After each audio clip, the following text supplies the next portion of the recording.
অথচ আল্লাহ এখনো জানতে পারেন নাই তোমাদের মধ্যে কে জিহাদ করলো আর কে জিহাদের কাজে ধৈর্য। আল্লাহর কাছে তারা উচ্চ মর্যাদার অধিকারী। আল্লাহর উপরে সন্তুষ্ট, আল্লাহ তাদের উপরে সন্তুষ্ট। আর এইখানে বলা হলো কি,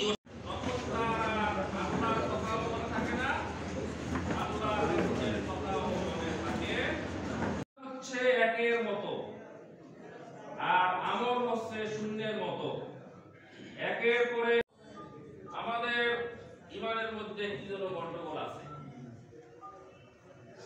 একজন ব্যক্তি যদি তার চলার পথে আল্লাহর সাহায্য পায়,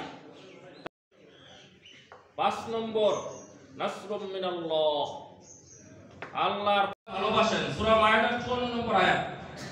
সূরা মায়েদার ৫৪ নম্বর আয়াতে এক শ্রেণীর লোকের কথা পাশ হয়ে গেছে, না চলছে এবং চলবে। ইউবাশশিরুহুম, রব্বুল আলামিন জান্নাতের সুসংবাদ দেন। আগে তো আমরা জানতাম কি যে জান্নাতের সুসংবাদ পাইছে কারা? সাহাবায়ে কেরাম। শুধু আশারায়ে মুবাশশিরার বাইরে তো হযরত খাদিজা আছেন। তা সে কি আর বলা লাগবে তার ব্যাপারে? হাসান হোসেন তো বলা হয়েছে জান্নাতের যুবকদের সর্দার। তাই জান্নাতে না গেলে সর্দারি করবে কোথায় বসিয়া?